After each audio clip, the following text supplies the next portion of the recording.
I've got to record this because I've got one poor member of our class who's in Germany. So what you had is you actually had them using the same way you'd use a recording device, or like I'm doing right now, recording in Zoom. And so what you had was, even though it was oral, even though it was non-physical, it wasn't in writing, there was an enormous sense of power in the word. Now, this is still very true in Hawaiian society. In the modern Hawaiian ethnic tradition, the spoken word is considered to be in generally much more legitimate or much more important than in writing. What someone says to you verbally, especially face to face, is considered in most areas more legit than what someone would write to you. Now, of course, this is in opposition to the Euro-American concept. And it's important to remember if you go back in European history, because you have to remember it's not till the 19th century, it's not till the 1840s, 1850s, that a significant portion of the population, even in Europe, was literate. England doesn't have general literacy till I think it's 1870. A problem in the British Army as late as the 1860s was the fact that a large number of the troops were illiterate. So the idea of literacy being a European thing is really, really recent, only what, 150 years pretty much? It occurs first in the United States, and we'll get into that later because that's the Calvinists. So because of the religious agenda of some of the groups that settle in the eastern part of the United States, making everyone literate becomes a major part of American society. But this was an enormous distinction the European travelers in the early 19th century noticed when they come to visit the new United States, is the fact that the large part of the population was literate, which blew their minds, because it wasn't true in Europe. Germany doesn't have literacy until I think 1864, something like that, as an agenda item. So the idea that you have literate populations going into illiterate populations is totally inaccurate. Having said that, what you have by the late medieval period is the idea that literacy gets attached to power. So being able to read and write, to write a contract, to write a document, to read something, to sign something, becomes a form of status and power. So literacy in Europe was tied in a very complex way to position, status, enforceability. And so what you get is, not surprisingly, one of the first agendas of literacy in Europe isn't religion, because the Catholic Church was doing stuff in Latin. So even being literate in, for example, French wouldn't do you squat if in a church service. So literacy its main function was in the political, social realm. And it's not surprising that one of the first things you find in literacy is law. So the Magna Carta, for example, in England. So one of the first things you use writing for is to codify the power relationships and how people have to act, i.e. normative behavior. So in that concept, prior to that, in fact, into the 19th century for a majority of the population, you still see this in Scotland and Ireland and Wales, for example. The spoken word is still considered as important, or more important to a certain extent, than the written word, because in those societies, it wasn't until basically about the same time as the Hawaiians that literacy became common. I think literacy in Wales is one of the real interesting ones. I think because of the coal mines and stuff, I don't think the population was really literate in Wales till just about 120 years ago. So not surprisingly, what you find is people speaking Welsh would listen to it very carefully and could basically repeat it word for word to you. Oh, wait a second, I gotta fix this up. I didn't send you the notice for the Charlot thing, did I? Okay, nice. Like I said, I got started on this late, so let me see if I can fish this up. So what you get is in the Hawaiian sense, and this is true of all Pacific Island societies, the spoken word was hugely important, simply because not only was that the only way you could communicate, but also because what you said when you spoke was considered to be, what the heck?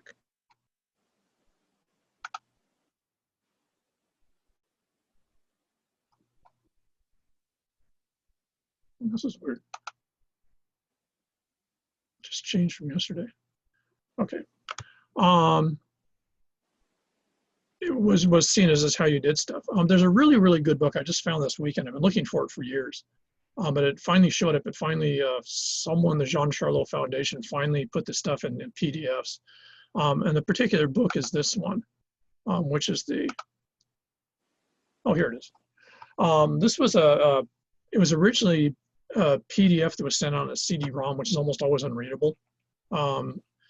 John Charlot was actually I'm not sure where he was from. His specialty, actually, he was an artist. I think he was in the art department at UH. He's famous as a muralist. I think some of the stuff you see at either the state capitol or City Hall was actually written on. So he's one of those guys that did big things like, sort of like big wall paintings and stuff, among other stuff. So he was a famous artist. He was also obviously fascinated with Hawaiian culture, and was considered a pretty dead serious scholar when it came to Hawaiian language. In the 1990s, he did this massive work called Classical Hawaiian Education, looking at basically how Hawaiians educated and saw learning and education pre-contact. It's 890 pages or 980 pages. I don't know, I'm in chapter 2 and the bugger goes on forever. It's just free download. They've now made it a free download. It's available. Here's the website. I'll send you a link to it. I strongly recommend, if you're in education or any other area where you're going to be interacting with the Hawaiian community, you download this thing. In part because especially the introduction in chapter 1, which is the parts I've gone through, are absolutely superb, because one of his main discussion points is the shifts and the not shifts that occurred in Hawaiian society when writing came into play. Because unlike most other areas in the Pacific, and this certainly didn't happen, for example, in Tahiti, in Hawaii, when writing was made available to the Hawaiians, when the missionaries come in and basically convert the spoken language to a written form, everyone jumped on it, to the extent that within 20 years, we have the most literate society in the world. So on one hand, Hawaiians were illiterate in 1819, to all intents and purposes. By 1835, 1840, we had an estimated 80+% literacy, which the United States got for a short period of time in the 1880s, but it's actually less now. So there are larger percentage of the Hawaiian population was good literate. In the mid-19th century, a greater proportion than the American society in general in 2020, which is really a sad commentary on us. So one of his main discussion points is this whole issue of language, use of language, and how the written language sort of changed how Hawaiian was structured, but also how Hawaiian was structured became manifested in the written form. So if you're interested at all in language or something like that, it's a must read. Like I said, it's actually only about 400 pages, well, only 400 pages. The rest of it, he's got these enormous appendices.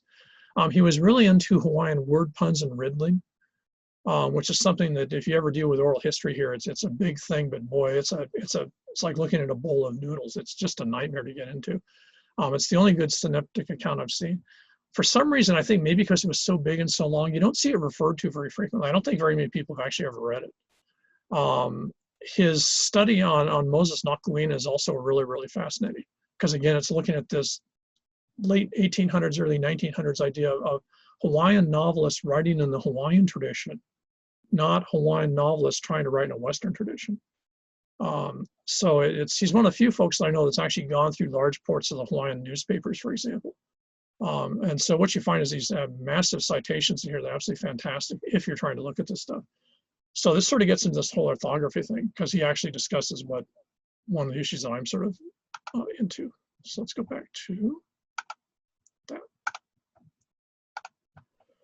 Okay. What are you talking about? So what I'm talking about is Hawaiian language. And the reason for that is when we talk about what we call orthography, in other words, the way that you use letters to record spoken sounds. What you find is that in the 1821, 1825 period, when the missionaries come over and turn the Hawaiian oral tradition into a written tradition, the conversion of Hawaiian to a written form, of course, initially for their religious purposes. It's important to remember that there's some choices that they have to make. And one of the choices they have to make is due to the fact that the printing press they brought over lost some of the letters. Some of the letters disappear in the bowels of the ship. So when they get over here, they can't use certain letters because they don't exist in the press. So they make arbitrary decisions to replace some letters with other letters that don't necessarily sound exactly the same, but those letters we've got in the box. One of the letters that was missing was the capital T.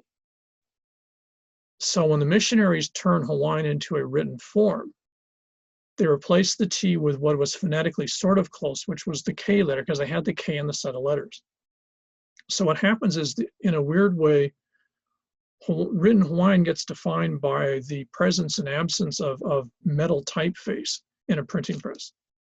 And once that had happened, and once you did that, and that's your first dictionary and your your Bible and stuff like that, then that becomes entrenched. So at that point, even by 10 years later, and they've got a full printing press, you've already decided that you're going to use the letter K, and in many cases, when people were speaking, it would be the letter T. Now that doesn't make any difference if we all speak Hawaiian. If you go back to where I spent part of my childhood in Northern California, there's a town near Richmond, I think it's near Richmond, California, and the letters are V-A-L-L-E-J-O. Now, if you know what that is, don't say it. But if you think about it for a second, it's V-A-L-L-E-J-O. Now, California was originally part of Mexico, and right into the 1850s, the majority population was Spanish speaking.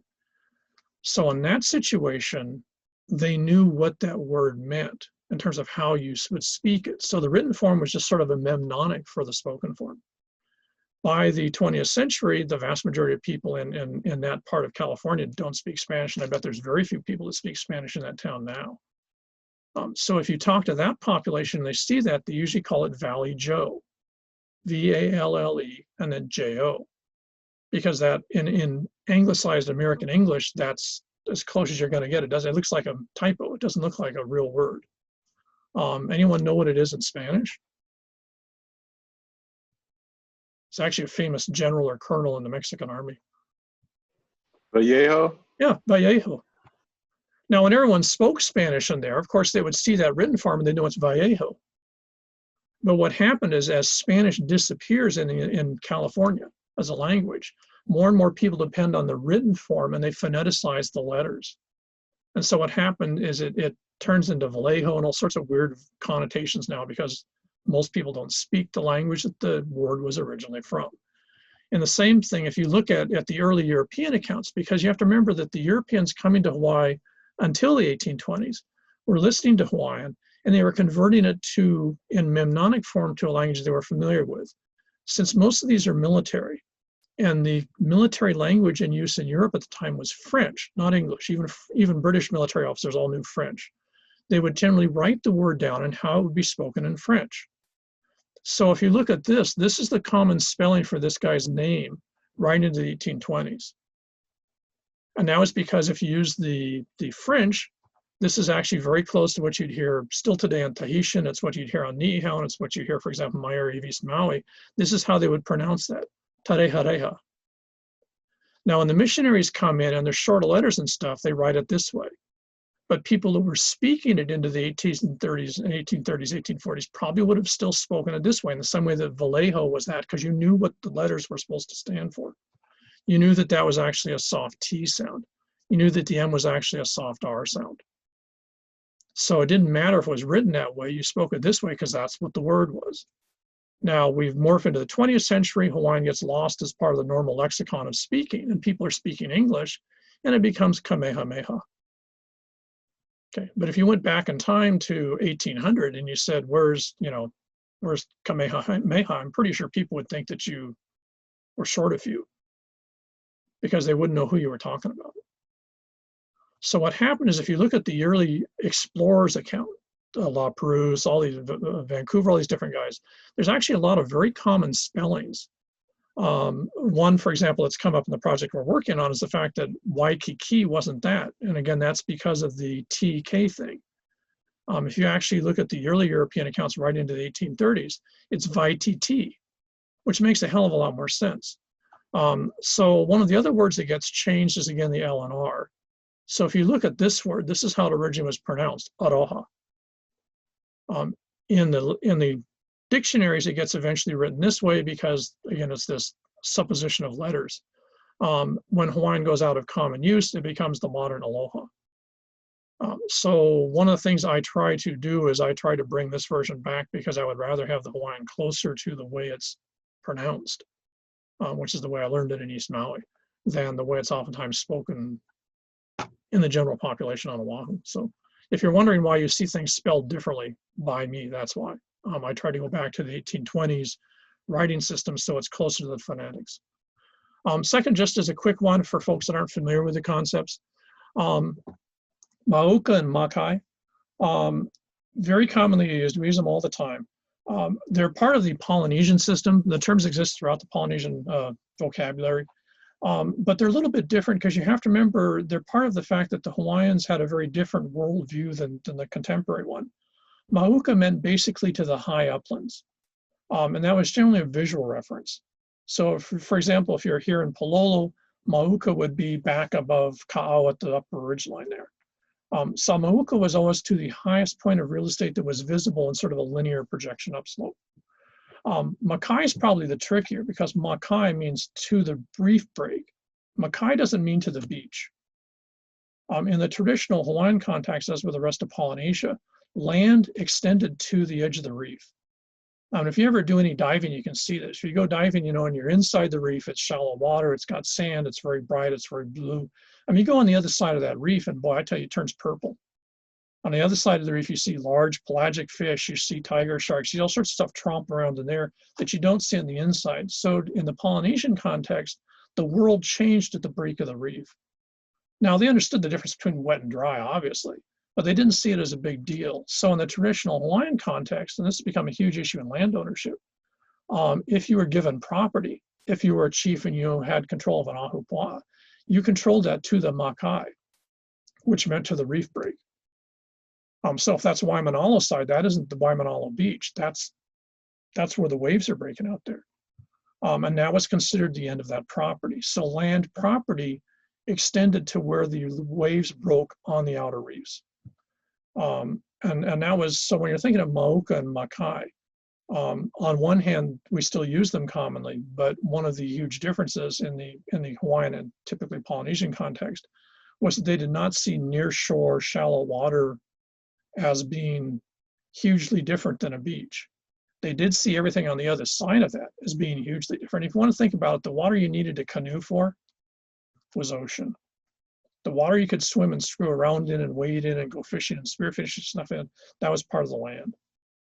So those Hawaiian terms are really important because they're part of a perceptual distinction that's very different than what we have today, though they're still in the words. Last, because I use these all the time, the main land unit was ahupua'a. Most folks are aware of these. They're still in the maps. USGS still has a large portion of the ahupua'a available. Our website has all the ahupua'a up and Google Earth. But what's something that's totally gotten missed, and I haven't even seen this in the recent sort of environmental discussions, one of the fascinating aspects about ahupua'a, which was true throughout all of Polynesia, is that the land units were considered to be self-sustaining. So if you're from my stomping grounds are Kanaio, Auahi, East Maui, in the ahupua'a of Kanaio, which goes from roughly 6,500 feet up the side of Hakala all the way down to the reef break and the shore down there at the coast, the folks that lived in that ahupua'a were basically seen as they could provide all their subsistence needs they needed, from housing to food to everything, on the resources of that chunk of land. So ahupua'a basically were mirrors of what they were very efficient form. Let me do this. Okay, well, hang on a second. I'm gonna have to switch back to this. I gotta put this up. I can't not use Google Earth, I'm sorry. So let's see if I can fish it up here and not blow up the system. So when you look at ahupua'a boundaries, ahupua'a boundaries were a very, very interesting analysis that the Hawaiians had made over long periods of time about what was the size of sustainability that you need for a chunk of people. And you can generally assume just sort of maybe, between 300 and 500 people, just sort of as a shotgun. How much land would they need to sustain themselves without needing outside resources? So when you look at ahupua'a, and the reason I'm going to have to bring this up is because it varies tremendously. They were really fascinating environmental analysis. We have all this huge rhetoric of sustainability going on right now, but the ahupua'a boundaries were sustainability markers. They were markers of sustainability for a population.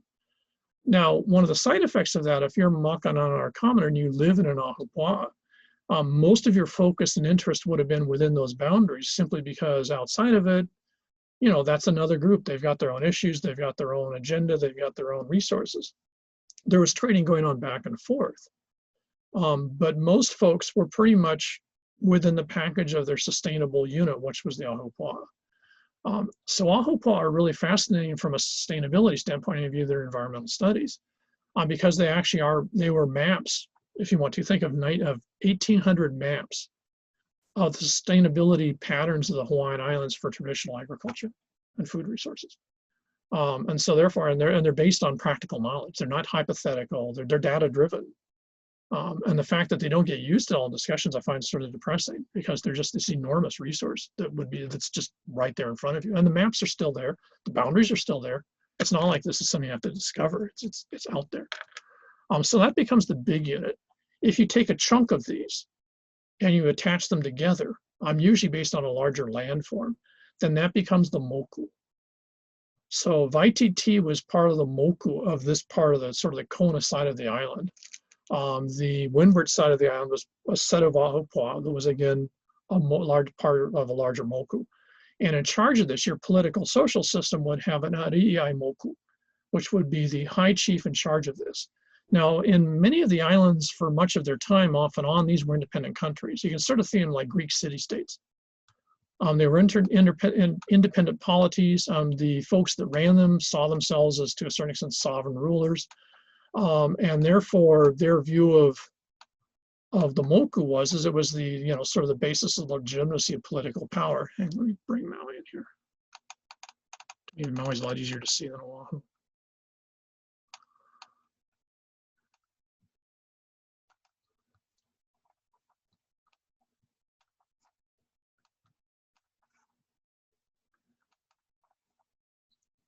Okay, so if you look at the red lines here, if you can see this, is it showing up? You have to reshare the screen. Oh, sorry. I forgot to do something, thanks.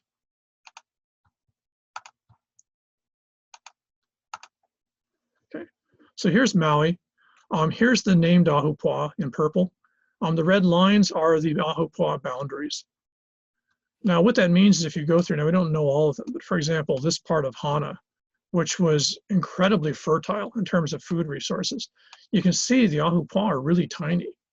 They're really small pieces of real estate. So the folks in Vaitiu, that would be all the property they need for their daily and yearly needs, would be in that little piece of real estate. And some of them are even smaller. Now, what you might find in some cases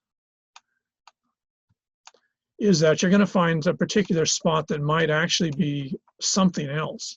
I can't remember exactly what it was, but there was an ili here. What you'll find is there's something that has a particular resource. Maybe it's a particular stream, fish ponds, for example, or this, that are a particular special resource. That would be specially designated. So it wasn't part of the Ahupua'a. But Ahupua'a are your general boundaries. Now, if you notice in this part of Maui, the buggers are a lot larger. And that tells you that this area was not as resource heavy. So therefore, for roughly the same number of people, you needed a lot more property to get the same result. Now, if you go to my area here,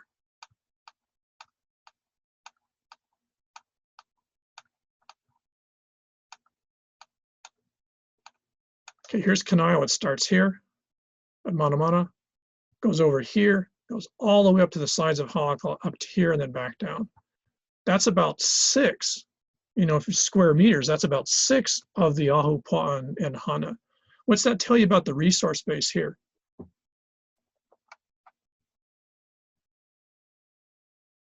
How much food and stuff was for the population here compared to folks living in Hana? Remember, it's the same number of people.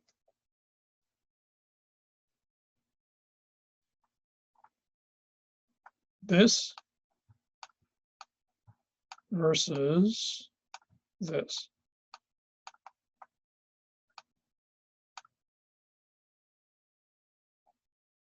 Here's an Ahupua'a here. Kanaio is an Ahupua'a. Kanaio is about 7 times larger than this.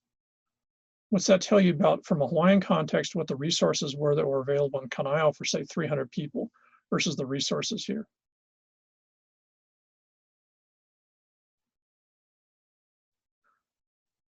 There's just not as much food. There's not as much anything. There's not as much water. The list goes on and on and on. These folks were in a lot richer area in terms of survival and their needs. Kanaio, not near as much. It was a lot rougher area. It's a lot drier. It's pretty brutal unless you're familiar with it. And it's an absolutely enormous piece of real estate. And that tells you for the same number of people, they needed a hell of a lot more property to make a go of it. So these are really good maps, if you would, of Hawaiian sustainability. In the traditional Hawaiian world, this was not a very sustainable ahupua'a. This part of Maui was not resource rich. And the ahupua'a boundaries tell you that. You don't need to go look at any more details. It's flat out there. And this is one of the key things about ahupua'a. They're really, really useful. Now, having said that, it was usually part of the moku of this part of the island of Maui, which was almost invariably under one high chief. In Maui's case, usually they would have control of the entire island, though a lot of times this part of Maui, the west part, Lahaina, which is again very, very rich in resources, was separate. So for a lot of different periods, and if you get in Kamakawa's, Hawaiian chiefs, you find that a lot of these times, these guys are going after each other. They are independent rulers. So this would be like Corinth and Athens, or Thebes and Athens, or Athens and Sparta and stuff like that. These guys would occasionally merge, and other times they'd go after each other. But in many cases, they saw themselves as autonomous leaders, and they ran a particular area. Now, in that context, the reason it becomes important then is it's important to understand that when you look at traditional Hawaiian society, the idea of the Hawaiian Islands was not a political argument that was made. Chiefs were generally responsible for part of an island, or maybe a whole island, and very rarely maybe a couple of islands. But the idea of the Hawaiian Islands being a political, social state was not something it only happened once in Hawaiian history, and that was under a guy named Umialilo in about 1500 or something. The rest of the time, the islands were doing their own thing. Different parts of the islands were doing their own thing. And as we'll see, this becomes important because it means the Hawaiian Islands were a very diverse place. It wasn't a Hawaiian culture. There was a commonality, but there was also a tremendous amount of variety from one region to the next in terms of how people did stuff, because they saw themselves first as the person of an ahupua'a, under control of some guy who controlled a bunch of these ahupua'a. And that generally would be how the world operated. This idea of a larger sort of thing, the Hawaiian Islands, which is a European concept, was brought in by the British when they decided to name these things as part of their quote exploration of the Pacific. So these things oftentimes sort of pop up in sort of odd ways. Let's go really quickly while I pull up the next one here. Oops.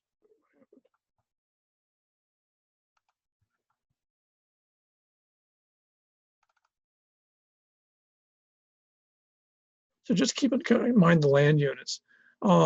This becomes important again, as we'll see in the mid-19th century. The Hawaiian government decides that it has to basically shift the land ownership system. It goes to private land ownership. This is the mahele. And at that point, all of a sudden, the Hawaiian land system, just sort of gets completely replaced by this new invention that sort of comes in, which has caused a huge amount of consternation ever since then. So let's go from that to this. Okay. So when you're looking at Hawaiian society starts in a Polynesian context. It very quickly changes because the Polynesians coming up here have to adjust to the very, very different social environmental conditions, especially physical environmental conditions here. And so in that context, hang on a second, let's switch here.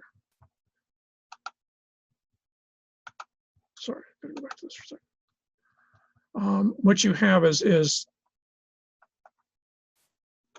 the conditions that make Hawaii different require enormous changes in Polynesian society. Now, the reason I'm getting confused is because I go over this in the 204 class, and right now I'm trying to remember what I covered and what I didn't. Did I go over this in this class? Does this look familiar? I don't think so. Okay. We're part of the latter expansion from Central Polynesia. So folks move into Polynesia a couple of thousand years ago into Central Polynesia, and things sort of stop.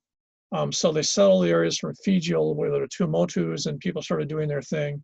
And for some reason then, after a long period of time, there's sort of a push.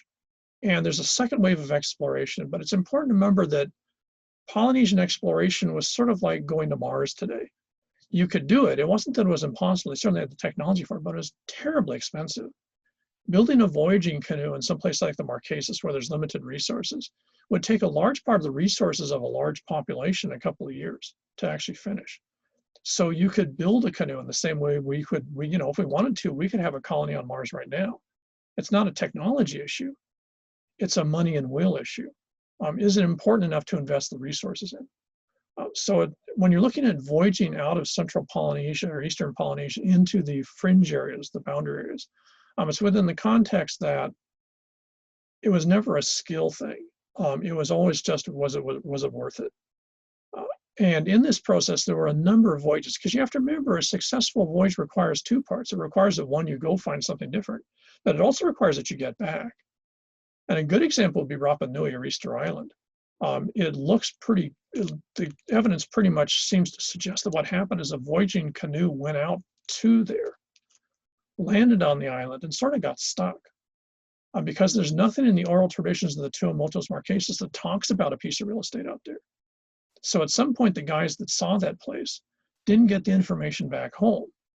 Because if you go to the Tuamotus Marquesas society group even today, and certainly in the 19th century, it's definitely recorded, you actually had folks that could tell you this long list of places that they knew of in Polynesia. And Rapa Nui's not on it. So, you know, just like a search requires two parts. You go out, but you have to be able to get back to say what you saw or didn't see. So you have to remember, when the Hawaiian Islands are, quote, discovered by the Polynesians, that requires that a ship came up far enough to see the cloud patterns, get an estimate on the side of the islands, then it gets back to the Marquesas or wherever and tells everyone, okay, this is what we saw up there. Now, it's even more impressive, it's not part of this class, but if you think about it, going down to Aotearoa, i.e. New Zealand, from the Cooks is an even more dangerous trip, and the same thing had to happen. You had to get down close enough to realize you had a big chunk of real estate, and you have to get home to tell everyone about it. You just don't sit there and pack 12 canoes together with a bunch of folks and say, hey, we're going to sail and see if we hit something. It doesn't work that way. Polynesians are way too pragmatic. So at some point in this later period, there was a need or a push for resources to be dedicated to actually locate areas in the rest of the Pacific. And Hawaii is one of the first of these big areas. So folks come up here. And as part of a very intentional voyaging process, and there was movement back and forth. There was always people wandering up and down between Hawaii and, say, Tahiti or something like that. But it was very rare and it was very, very expensive. But it happened. So it wasn't like the folks here didn't remember the rest of Polynesia. It wasn't like Hawaii, it wasn't like Polynesia didn't remember Hawaii. It was just, yeah, but it's way out there. It's too expensive. We ain't going to worry about it.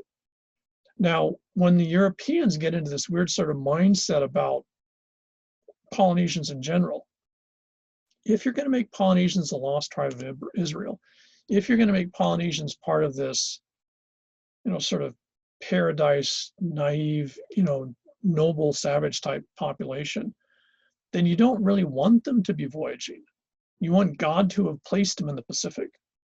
So what you find is, even though the early European counts, Cook especially, who was fascinated with Polynesian voyaging, mentions it quite a few times, but most spectacularly, he's coming into Waimea Bay the first time. When he's sailing into Waimea Bay on Kauai the first time, his ships are coming in under partial power, which for a British naval vessel would have been about probably 4 knots. So they're sailing into the harbor under partial sail, and he points out that Hawaiian canoes under sail were actually running rings around them. Now, if you visualize that for a second, if you're going down the street at 4 miles an hour, for someone to be able to whip you around you, they have to be going a hell of a lot faster, and they really have to know what the hell they're doing. And they were constantly bumping into Hawaiians from one island on another island when they went to places. So Hawaiian and Polynesian use of the ocean was so normal that people didn't really think about it. And even folks like Cook sort of mentioned it in passing just because the skills are so astonishingly good. But they didn't see it as an issue about the fact that Polynesians could sail. Now, by the 1850s, 1860s, 1870s, when the religious component in terms of having an agenda for some reason becomes bigger, but more importantly, especially here in Hawaii, what you get is you start to see Hawaiian society and Hawaiian culture devalued. More and more you get a movement, especially among the Anglo-European population, to basically sort of imply that the Hawaiians didn't do this, Hawaiians didn't have that, Hawaiians didn't da-da. So what you see is this real popularized thing, which basically held sway to the 1960s, which says that Polynesians accidentally ended up in Hawaii. So the stereotype you get by the late 19th century is that a group of Polynesians were hanging around, they had some Bud Light, they were, finished watching a football game, they're going fishing off of Samoa, and they all fall asleep, and the next thing they know, and they get caught in a hurricane and pop, they're off of the Big Island. And it's like so lame. I mean, nowadays they're so like, God, that's so pitiful. But you have to remember, until the Hokulea sailed, that was what people thought. People actually thought, and they'd sort of bought into this idea that Hawaiians had just sort of ended up here, just sort of like plonk. And that entire skill set, a major part of that whole culture, which was the affinity for the ocean, had been lost. And if you think about it, you can see this in the Duke Kahanamoku statue in Waititi. You've got a statue to a guy embracing tourism who was good at surfing and swimming. But the fact that he was a superb canoe paddler, and he and his buddies used to go between Molokai and Oahu fairly frequently just for the hell of it, gets entirely lost. So what you get is Hawaiians have fun in the ocean, but they don't necessarily have a legitimate skill set on the ocean. And so that becomes a key part in this sort of devaluation of traditional logic and traditional education, traditional knowledge, which is still something we have a huge problem with today. The other thing you have to remember is when the Polynesians arrive in Hawaii, is they have these enormous problems of dealing with the fact that the environments are subtropical. Now, someone let me know, did I cover the issue of plant propagation here? See, part of the problem is I talked about it yesterday morning in the 204 class. So I'm always, for the first couple of weeks, I'm sort of running afoul. Did I cover that about planting crops here? I don't think so. Okay, I don't think so. Slightly. Okay, Yeah. if no one remembers, then we'll go over it again anyways, what the hell. So what happens is the Polynesians, because of their normal system, when they come up here, they come up here with a whole package. And you have to remember, Polynesians are stunningly practical. They're still stunningly practical today. I mean, you're dealing with Hawaiian farmers. Those folks are, they're about as practical as you can get. And so the folks that are coming up here as sailing populations have over thousands of years come up with this really sort of fascinating package. And you use this package, and Cook and the other explorers all notice it because they mention it constantly when they're bumping into canoes between islands, is that if you're taking a canoe to some distance, some way fairly far away, so if you're sailing from Moorea to Rapa Nui or Moorea to, say, Rarotonga and the Cooks, which is about a 5-day shot, what you're going to do is, on one hand, you know where you're going, you know you're going to get there, but you don't take chances, because if you're really practical, chances on the ocean are a good way to be dead. So you don't do that. What you do instead is you take an emergency package. Now, when I was first starting in archaeology, I was working in northern Nevada in the Humboldt Trace. It was this really nasty but beautiful desert north of Reno. And we had the same thing. We were working for the feds, and basically they required, if you took your four-wheel drive out, you had to have a box in the back of the four-wheel drive. It had X amount of water, had X amount of food, has a whole mess of stuff. So if your ass got lost out there and the truck broke down, they had 3 days to find you. And you had to do that. And anyone that had half a brain did it anyways. Polynesians were the same way in the ocean. The ocean wouldn't kill you unless you were being lazy and stupid. But if you were being lazy and stupid, the ocean would kill you really fast. And that's still very true today. So when ships went out, when voyaging canoes went out, they'd have a package of stuff. They'd have niu, or coconuts, that had just sprouted. So the sprouts were just coming out, so they were obviously happy. You would take pregnant pigs, not with babies, but a pig who had just become pregnant. So she was already hapai, but obviously not ready to give birth. You'd take chickens and a rooster. You would take breadfruit, you'd take dalo, you'd take all these things wrapped up in water and salt protective waterproof coatings. And one of the things you'd actually make sure is you had is enough spare water to feed these plants a little bit every day when you're on the ocean. So if you got whacked by a storm, you end up in a different place, you had a whole repertoire of what you needed to survive in the canoe as your emergency package. Now, they've been doing this for ages. So when they came up here from Central Polynesia, they had the package. They had this whole repertoire of plants and animals they'd brought with them. And because you're in the rest of the Pacific, you're moving across the equatorial zone. So you're moving from one tropical island to another tropical island. So they had, for 1,000 years, they knew what worked. The problem when they get to Hawaii, of course, is we're subtropical. So they didn't know it, because initially it probably looked the same. But they were in for a huge, nasty shock when they arrived here. They probably first landed in some place like Kaneohe, just for the simple reason. Okay. Someone's asking how many ships in a typical fleet.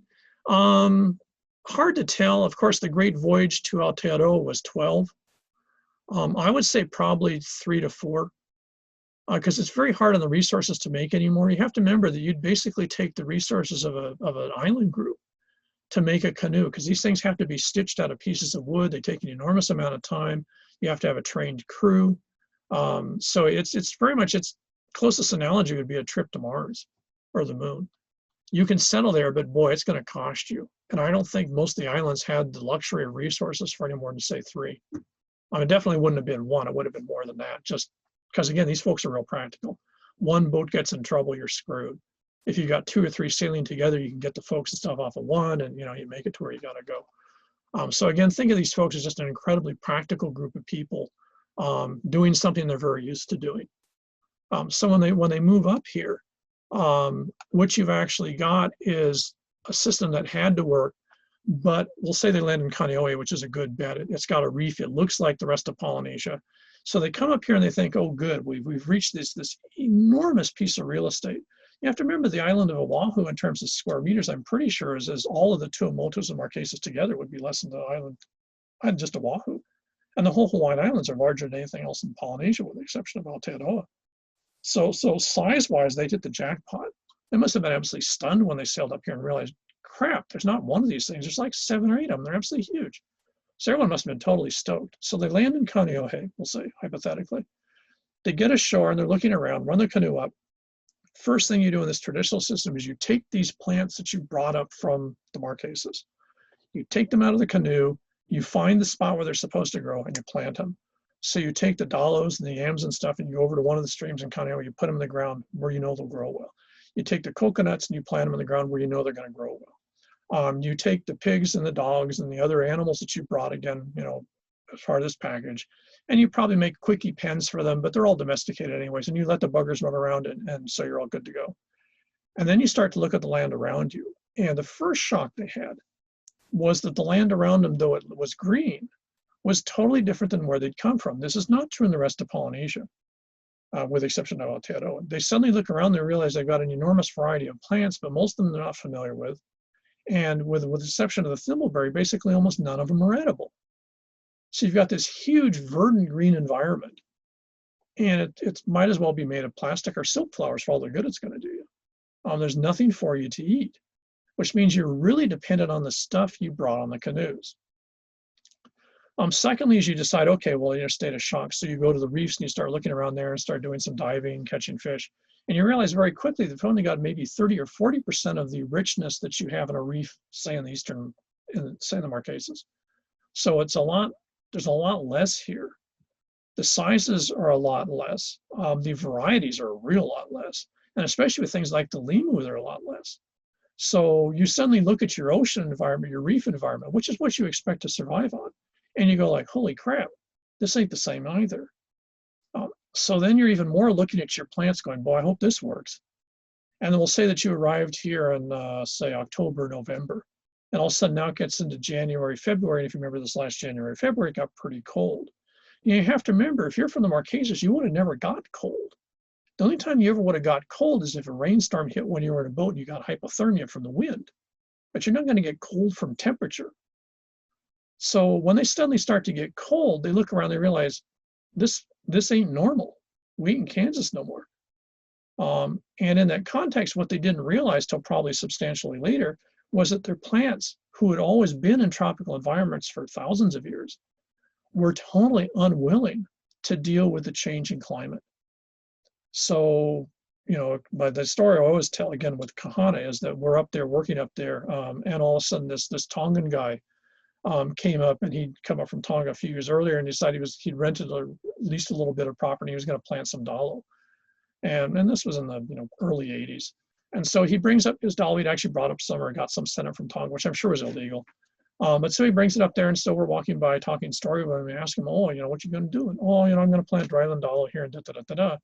And of course, I'm saying, I don't know if that's going to work. The guy's looking at me like, dude, I've been farming since I was 6. What the hell do you know? You're some archaeologist. So he did a little beer bet with him about what was going to work.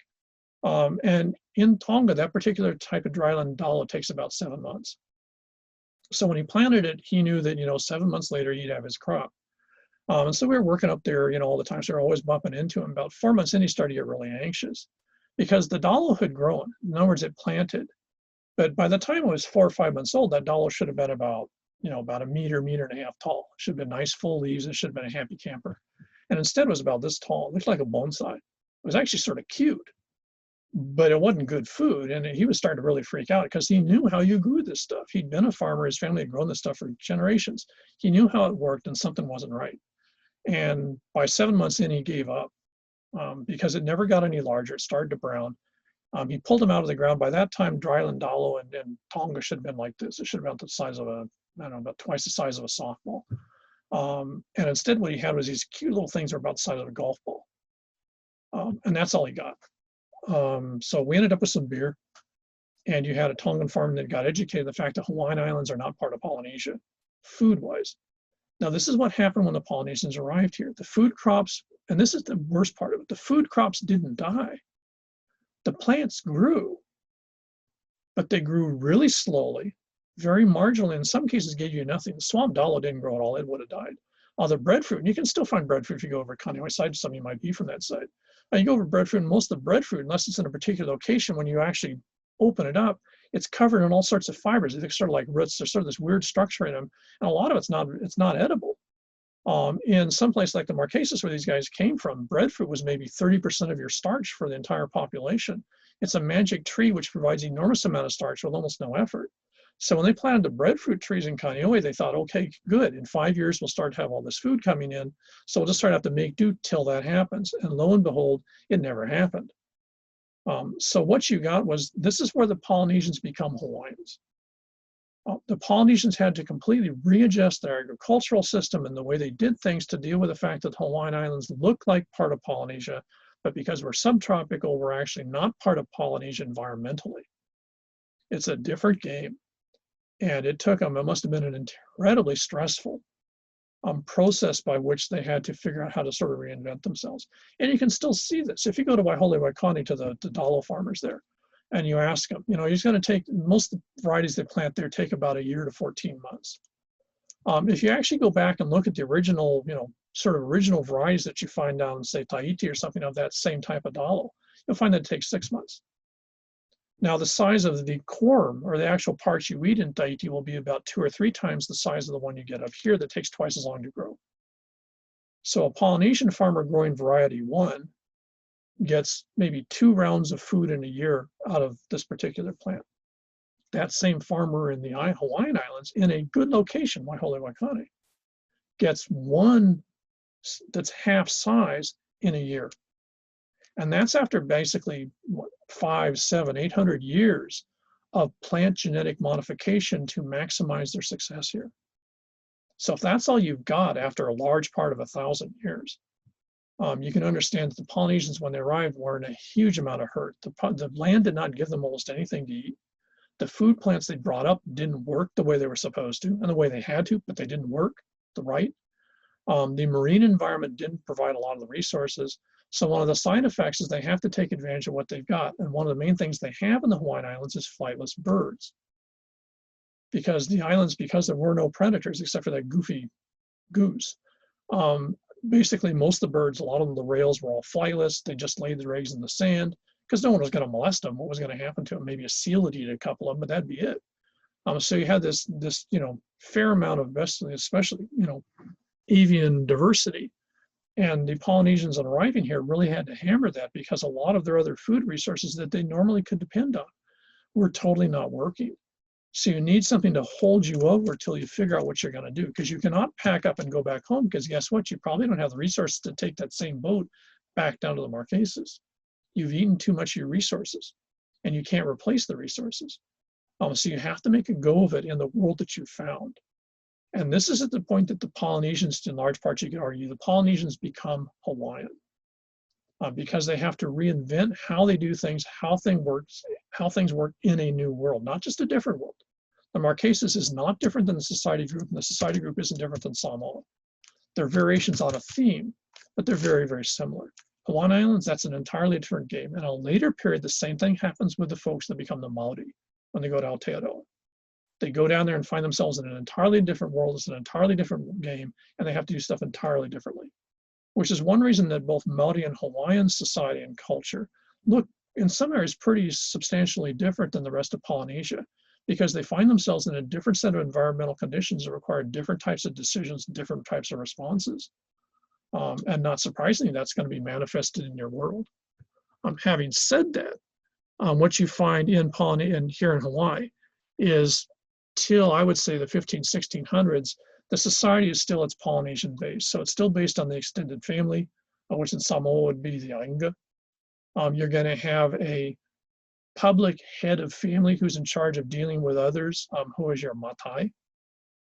And so this becomes your main system. And this is a system we had here. And in some cases, in some ways still persist, is the idea of the large extended family cluster, which is your main source of identity, that had someone who was sort of in charge of stuff. Though, if you notice in most of traditional Polynesia till the last 100 years, say in Samoa, that's actually a senior group of family members that run the family. The matai was actually not a, quote, chief, unquote, of being in charge. He was sort of like the spokesperson manager, sort of like a CEO would be. The board runs the place, the CEO sort of manages it. That was much closer to what the classic Polynesian social structure looked like. So that was the way people adapted to here. When they became successful, they expanded out to areas that were more marginal. It's a pretty good bet, for example, that Pololo is marginal enough that it doesn't actually get used till maybe 300 to 500 years after folks settle in the better areas of the Hawaiian Islands, the windward parts, because there wasn't enough of a population to spend the effort to go to marginal places like Pololo and make it work. So the population really doesn't start to expand till two things sort of happen. One is they really get this organized in terms of how you make a success of a place that wasn't friendly to you, which was this adaptation of plants and animals to this environment. The second is the arrival of the sweet potato. The sweet potato is a real mystery thing. There's been some work that just showed up. I just saw a publication a couple of weeks ago in terms of where the sweet potato, we know where it came from. How the hell it gets in the Pacific is still a huge sort of mystery. Back a million years ago when I was an undergrad, they were pretty adamant that it came from South America. That then disappeared. That's all popped up again just in the last couple of years again. And now it seems really clear. The sweet potato is this fascinating plant. When I used to live in part of Pololo, I had planted some. And if I wasn't using my car for a week, within a week, the vines would actually grow through the wheels of the car. I'm out of curiosity, I was measuring it. I have way too much free time back then. And I could get 3 or 4 inches out of a vine in a day. Because Pololo is absolutely fantastic. It's one of the best places in the world, I suspect, to grow sweet potato. In South America, you find it all the way from the seashore up to about 6,000 feet. It's native to the Americas. It's most popular as a food crop in South America and Central America, but especially South America. It grows in tropical environments, it grows in alpine environments, it grows everything in between. So if you think of the Polynesian plants that come up here, they're very specialized, they're very picky, they're all prima donnas. They want a tropical environment, they don't want temperature change, they want the right amount of water. If you give them exactly what they want, they'll be happy campers and they'll give you a lot of food. The minute you start to mess with that, they go into the pout. My view of breadfruit trees in the Hawaiian Islands is, except for lahaina's, they pout. They grow, they look like a tree, they give you no food, and they're just sort of like, well, there, if you're not going to give me what I want, then up yours. That's sort of Polynesian food crops in the Hawaiian Islands. Now, somewhere in the 1500s, this sweet potato shows up from South America. Within the space of it looks like 150 years, it moves completely across the Pacific. By the 1500s, you see it in New Guinea, you see it in my area study, which is New Caledonia. You see it all through the Western Pacific. So it just goes like wildfire. Once people realize what this thing is, everyone jumps on it. It moves from island to island really quick, which gives you a real good insight into just exactly how much movement there was on people on the water. That you could literally have a plant show up in Eastern Polynesia and move completely across almost 5,000 miles of water in the space of probably 150, 200 years. And it's not like some guy going and like taking a boat and just throwing them as he goes from island to island. That's people passing them on, which gives you some idea that the islands were never isolated. All the Pacific Islands were in some sort of interaction. It comes up here and all of a sudden everyone's going like, damn, we have scored. Because especially here, because we're subtropical, sweet potatoes even happier here than it is in the tropical regions. So all of a sudden, a place like Palolo, which is really marginal and very typical of a lot of Hawaiian Islands, there's a little bit of water in the stream area, so you would have had a little bit of wet fields, loy. You would have had some dalo, and the areas around you would have dry dalo and yams, but they go pretty poorly and you don't get a lot out of them. If Julian suddenly brings in sweet potato, he can now plant all the dry areas in the valley up to about half the way up the slopes. He can all of a sudden plant the ridge that we're on, Kalai Pohaku, which otherwise is totally useless for planting.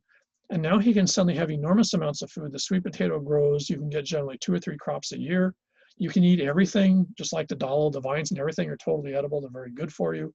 And so all of a sudden it's like the good tooth fairy brought you the food from heaven.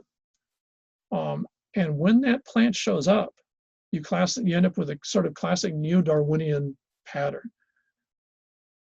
See if you remember your biology. What happens if you suddenly end up with a massive increase in food resources? What happens to a species?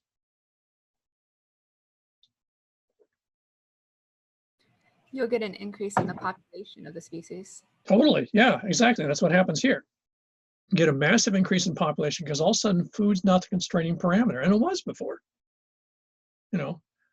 Kanaio probably had no one. We have no evidence archaeologically of anyone pretty much being there. If you remember that big Ahupua'a in East Maui, but a lot of it, especially in the lower section, is really good for sweet potato. We plant sweet potato right down on the coast, literally where the salt blows into it. You just make piles of rocks, throw a little bit of old rotten vegetation in the middle, stick some cut tops off the sweet potato, you just leave it there. It wasn't for the stupid goats, which we hate with a passion. The buggers would grow and they'd be all over the place. I have to admit, some of my friends actually put it and they plant it and then they use that to hunt the goats. So use it as a lure for the goats. And we have about 15,000 goats in Kanaio, and I hate goats, but sorry. But it's one of my passions.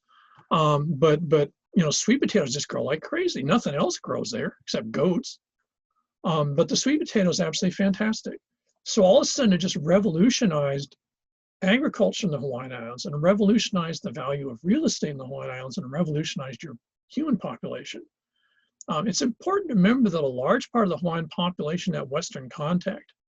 If you were Makai Nana, for example, on the island of Oahu outside of, say, Kaneohe, it's a good bet that you only had dalo very rarely. Most of the time, what you ate was sweet potato. That's what you pounded. That's what you uid. That's what you made into poi. Sweet potato is what you consume because that was the normal food. Now, what happens, of course, in the monarchy period as the population drops off is that's sort of a choice between steak and hamburger. Hamburger was sweet potato, steak was dalo. And so if you could get dalo, you would have that because that was status, that was it, people just had a different attitude towards it. And it was much more ritually important. But the majority of the population survived on sweet potato, and even today, sweet potato is one of the healthiest of the starches you can possibly consume. So sweet potato revolutionizes the Hawaiian environment. Now, it's not by accident. The other area that it revolutionizes the most is Aotearoa. Sweet potato makes the Maori into, they've hit the jackpot because that thing grows just crazy in Aotearoa. And again, what you get are massive increases in population and what we call sort of classic or pre-contact Maori society is a result of the fact that sweet potato allows the population to massively expand. So the population just boom here grows massively in numbers because now you've got a new food resource and you can actually exploit the parts. This side of the island was probably almost entirely unpopulated until sweet potato shows up and revolutionizes the way that Hawaiians can look at the land around them. Now, the other thing that occurs, and we'll finish off with this, I'll just get you started on this, is the oral traditions are real clear about this. Somewhere around, I'm just going to arbitrarily say 1500. The dates sort of vary because you're talking about oral things. There's a very clear agreement that from the south, generally defined as the Marquesas Tahiti group, though we're not really too sure exactly where, a canoe comes up from the south. In the canoe is pa'ao. Now, pa'ao is never actually, it doesn't translate. The word doesn't, it is what it is. It's a real paradox because we're not really too sure in the Hawaiian context whether you're talking about someone's name. It doesn't seem like it. Are you talking about a social status? What is pa'ao? And to be honest, we don't know. In the oral traditions, it was enough that you named it. We do know that starting about a couple of hundred years earlier, or yeah, about a couple hundred years earlier in the Marquesas Tahiti group, a new religion starts up. This really has not got enough press. There's a fair amount in the French literature on this, especially Gallanger and some of my guys did some really good work on this, but it doesn't no one's translated to English. I don't know why. This new religion is actually really fascinating because it's the only example we have in the Pacific of what you might call an indigenous in-place new religion started up. And it's very much what we call a charismatic-based religion. So the story goes, and as far as we can tell, it's accurate. Someone in Marquesas, a guy gets a vision. And in this vision, a god talks to him. This god is called Oro. Now, there's no Oro in the traditional Polynesian lexicon, so this isn't a normal god. This is a new type of thing. This god manifests itself to him and basically tells him, okay, the Polynesians, i.e. we'll say the Tahitians, are not good people. They've lost their way. Here's the new religion. I'm coming to you to tell you this is what you've got to do. You've got to go take the word out and teach people this new religion so they can be saved. Now, if this sounds like missionary work, it is. He goes and for some reason, he's able to convince other folks around him that this is legit. And so what you get in the Marquesas Society group is a new religion starts up. And it's really fascinating because it has nothing to do with Europeans. It has nothing, this is before the Europeans. This is an in-place, in situ Polynesian religion started by Polynesians for Polynesians. It's called the Adioi religion. By the time the British and French hear about it, they start calling it the Adioi cult, which is oftentimes how it's still pronounced, which is totally bogus because it's not a cult, it's a religion. It becomes hugely popular and incredibly powerful in Eastern Polynesia. Tuamotus, Marquesas Society group all fall under the sway largely of this new religion. It missionizes out to society, missionizes out to Samoa and Tonga, gets some going there, and then gets thrown back out again. And then right around 1500, members of that religion, if you would, missionaries come up here, and that's the Pa'au. So the Pa'au vessels that come up here, are bringing that religion from Eastern Polynesia to missionize the folks in the Hawaiian Islands, i.e. the Hawaiians, in this new way of doing religion. They set up shop in Puna, and they build a heiau called Va'aula, which was there till it got swallowed about 15, 20 years ago. So the fascinating thing is all the accounts agree these guys are from the South, they're bringing a new religion, and this is the way the new religion works. So we'll stop with that and we'll see what this meant, because this is sort of the easiest way to talk about what was Hawaiian society pre-Pa'au versus what Hawaiian society is post-Pa'au, because it's the period after the Pa'au religion has become embraced here. That's the Hawaiian society that the British bump into. That's the society that Cook sees. That's the society that eventually morphs into the monarchy. The society prior to that is still sort of around, but if you go through and you look at this chart, we'll basically see how it shifts, because that's sort of the context of the changes. Main thing to take away from this is that Hawaiian society is not static. Hawaiian society is going through enormous amounts of change, especially from the 15 to the 1800s, even without the Europeans being in the ballgame. This new religion coming in is treated differently in different islands embrace it in different ways. So they're going through an enormous amount of social change, just like you. Hawaiians waking up, and one day we're not waking up in the world of their fathers and mothers. Things were changing radically as they lived, and that was in part due to this. And it's important to remember, because understanding how the Hawaiians relate to the Europeans, you have to understand Hawaiian society was changing anyways. So the Europeans just become a new thing thrown into the mix. It's not like you've got a static society and the Europeans like break it. It's a very dynamic changing thing, and then that sort of, we'll segue into that next time. So that sort of makes sense? Sort of, maybe.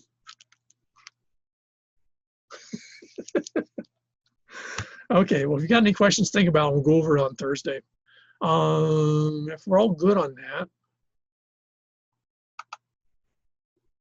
okay, I guess we'll call a halt unless there's anything anyone needs to have brought up. We're all set? Okay, in that case, have a good day, take care, and I'll see you guys on Thursday, yeah? Can I ask you a quick question? Shoot, go for it. Okay. Do you have any good books that you recommend on that religion, or something that we can find out more? The only thing in English would be Charlot's Chanting the Universe. That's a really, really good, if you can find it. That's a really, really good text. In fact, it might be on his website as a free download. I'm not sure. That's an absolutely fascinating discussion of this religion and how it impacts here. Most of the stuff is in French, so unless you read French, you're sort of out of luck. The French anthropologists have actually done a lot more work on this. They're a lot more interested in change in Polynesia. I think because in Tahiti, change was happening a lot. Oh, wait. I think maybe I might have a translation of Gon and Jay's text on the audio. If I do, I'll post it as a PDF for the class on the Canvas site. You won't have to read it, but if you're interested, you've got it. I think I might have that. I'll have to see if I can find it. So let me write that down. I'll see if I can find it. But that's about the only stuff I can think of. Thank you. Shirts. Anything else? Professor, I had a question. Oh, sorry, Yeah. you can go first. as far as turning in our assignments, emailing is perfectly fine, right? That's Yeah, or else you can do it in Canvas. You can do it as a part of what they call it, conversation, or whatever the hell they call that, where you send okay. stuff. Either way works. Okay, got you. Thank you. Yeah. Destiny? Oh yeah. So sorry, I know you were talking about the critical thinking assignment in the Yeah. beginning of class, but it was cutting off for me. Oh, So okay. I was wondering like some different topics because I'm just having a hard time picking like a topic, like going more in depth about it. Yeah. 'Cause- No, by all means, ask me. Yeah. Yeah, just like different topics. Like Well, what's your major?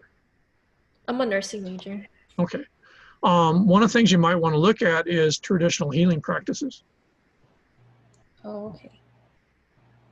One of the interesting things is, again, the Polynesians arriving here are sort of caught because a lot of the plants up here are in the Polynesian repertoire, which means, among other things, if people were sick, there were no plants you would normally go out and pick to deal with that. When you get up here, you don't got them.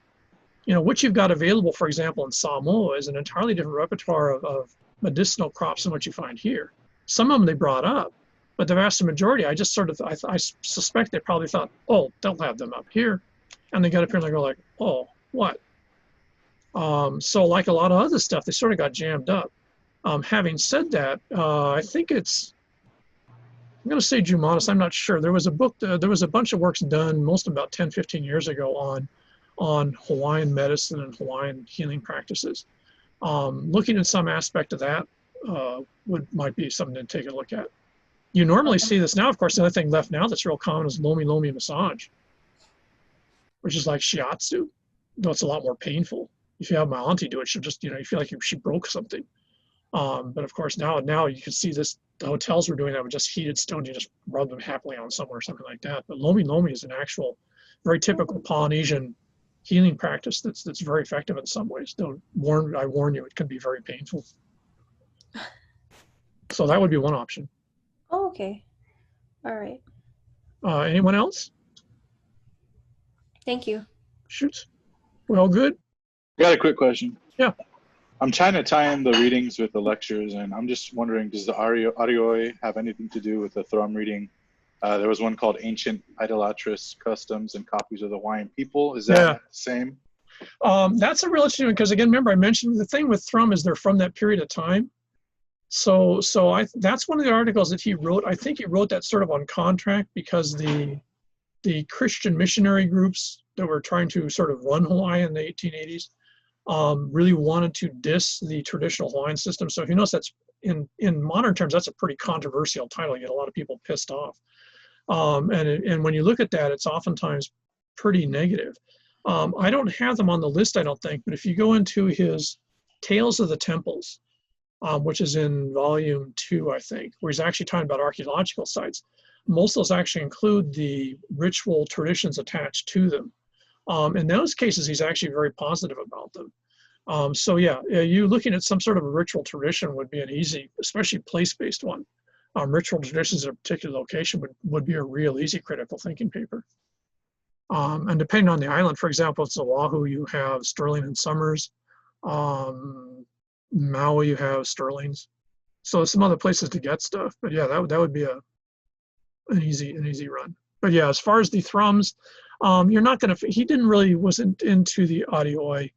He didn't spend a lot of time trying to tie in Hawaiian society with the rest of Polynesia. He pretty much saw Hawaiian society as is what he saw sort of a disappearing culture. So he was trying to preserve what he could of what he saw slipping away. So I don't think he had the interest in it. So that's why you're going to find sort of a disconnect between what he's talking on and what Tengen's talking about in his book. They're not, they're sort of running parallel, though they're different in time, obviously. Okay, cool. Thank you. Shoot. Anyone else? Okay, if we're all set, then I'll see you guys on Thursday morning, yeah? Okay, see you guys later. See Okay, ya. Okay. later. Thank you.